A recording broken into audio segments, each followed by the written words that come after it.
الطريقة دي اللي لممها لو كانت ملمومة بالأوامر ملعون أبو الأوامر. الطريقة دي حبيت الراجل ده وحبني، بس المحبة هي اللي لمت الناس. إحنا عشان ننشر أي حاجة تنتشر بالمحبة، مش بالاختراعات وبالأدمغة وشغل الإرشاد اللي هو يعني معلش يعني خلي رأيي على جنب في الإرشاد ده، عشان هو ما فيش إرشاد في مصر على الإطلاق، مش عنطزة مش هو يا عم الشيخ. أنت لو سألت أي حد في المرشدين الشيخ عثمان قال إيه في الإرشاد وإيه هو الإرشاد نفسه، هتلاقيه ما عندوش فكرة.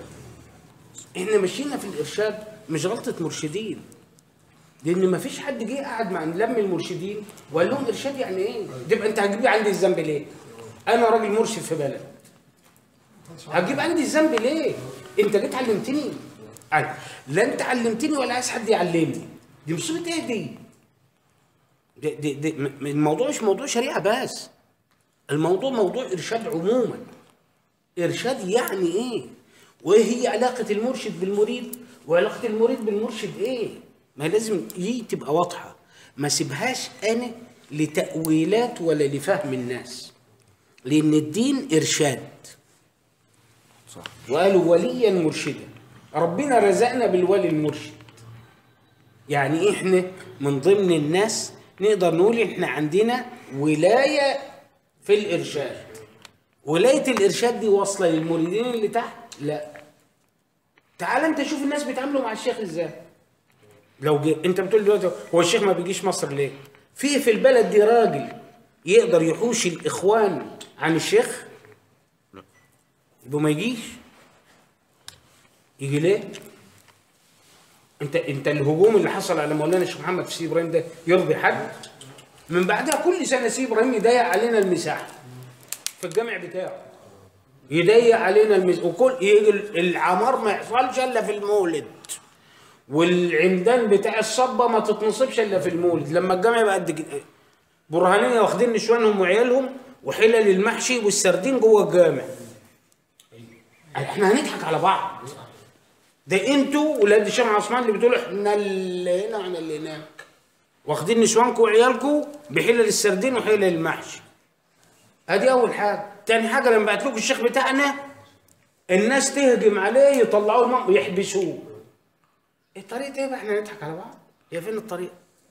وبعدين تكلم كل حاجة تمام يا مولانا وبتاع، كل حاجة ايه؟ احنا رايحين الحلية علشان ايه؟ فين الفلوس اللي هنوديها للشيخ؟ كأن الشيخ ده قاعد مستني فلوس كل سنة بس.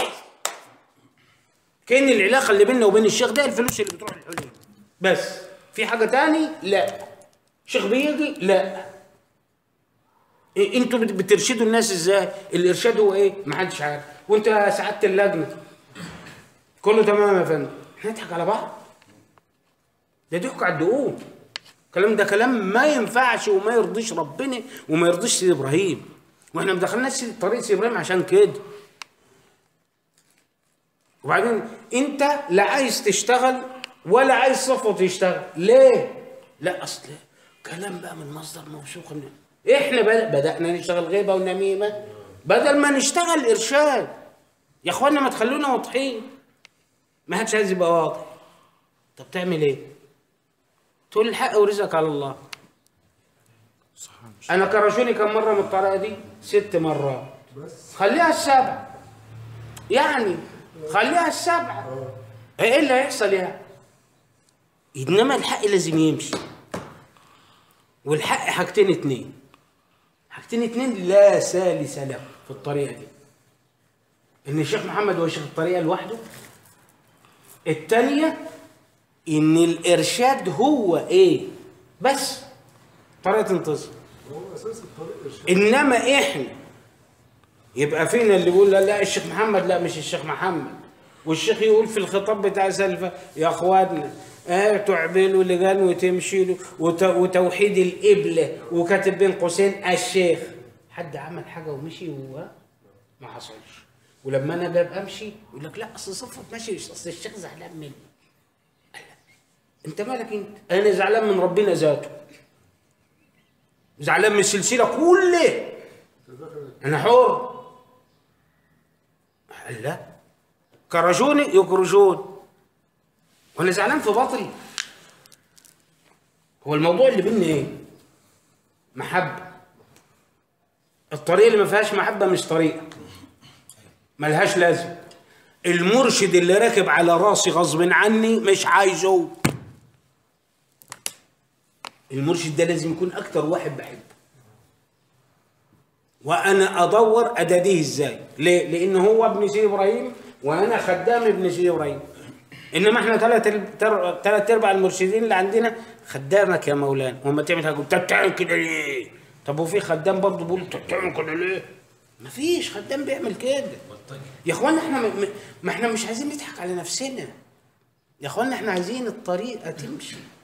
والطريقه بتاع سيدي ابراهيم، وسيدي ابراهيم بيغير على اولاده، وبعدين ولاده لا هم عارفين الشيخ بتاعهم مين ولا عارفين الارشاد ايه. طريقه ايه بقى يا عم الحاج؟ هي فين الطريقه دي؟ تبقى دي طريقه؟ تبقى دي مش طريقه. احنا ما بنحاربش حد وما بنقولش فلان وحش، احنا هنا بنقول الصح ايه بس. انا ماليش دعوه باشخاص على الاطلاق. انا لا يعيرني اهتماما في الطريقه دي غير واحد اسمه مولانا الشيخ محمد الشيخ ابراهيم الشيخ عثمان عبد القوان. ده اللي عنده بجيف، عند اي حد تاني انا ما بجيفش. تاخد بال جنابك؟ وارشاد يعني ايه وعلم يعني ايه.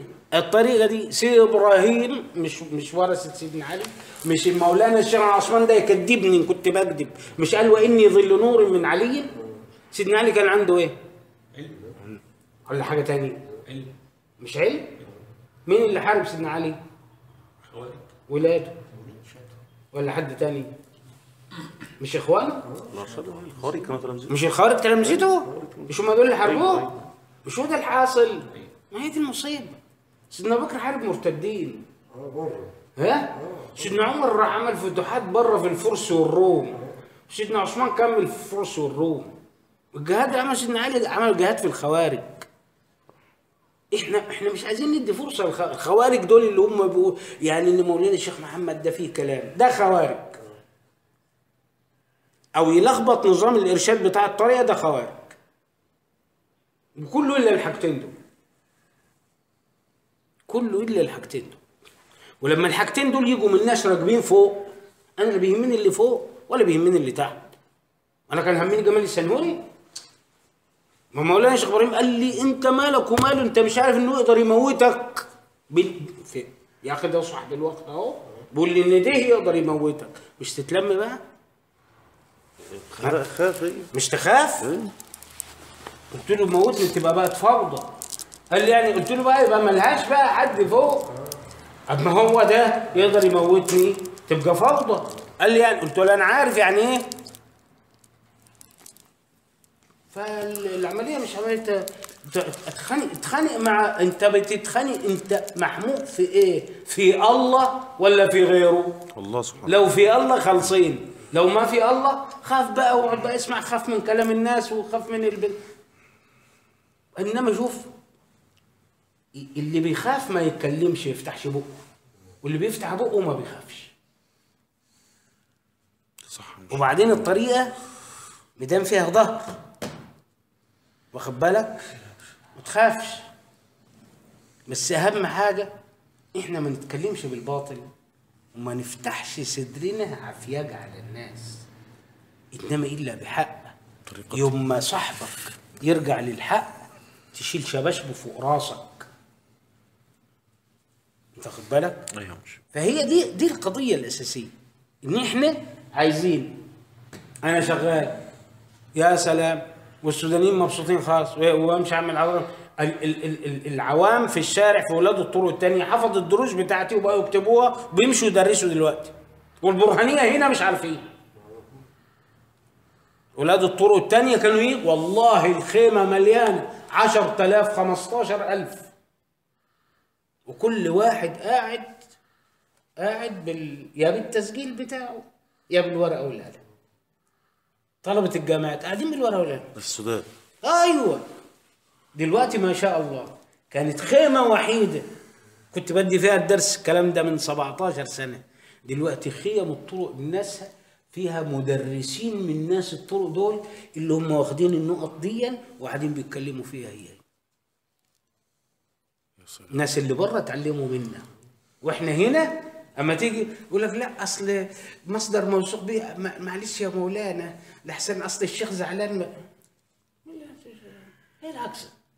ايه العكس والكذب والفشر والكلام الفارغ اللي ماشي؟ من كان في راجل يقف على حيله ويواجه، انما شغل الحريم ده ما ينفعش في الطريق. الواحد يبقى راجل. ان مولانا الشيخ ابراهيم علمني ابقى راجل، بس يعني علمني ابقى راجل، في مواقفي ابقى راجل بحق، مش عافيه ولا فتحه صدر ولا قله ادب ولا نفس ولا انا. انا كنت بقول لكم يوم ما انا شكلت مع جمال السنوري، قعدني بعد طبعا غسلني علي النعمه، غسلني شوف غسيل وعصر وتنشير وكله اشتغل، العده كلها اشتغلت.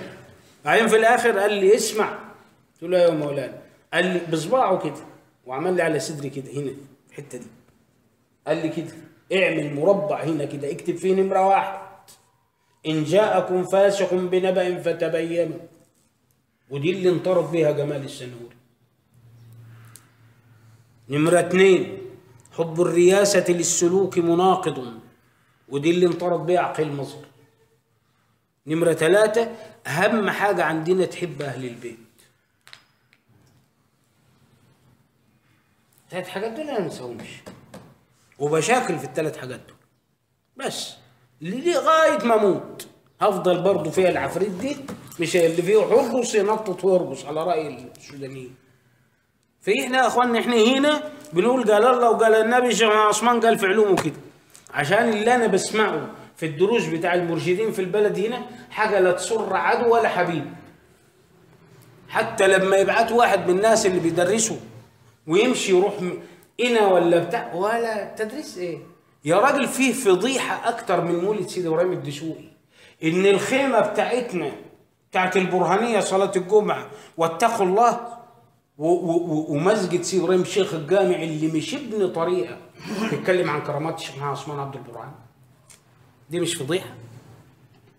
حد حضر المولد؟ حضرت مولد سيدي ابراهيم؟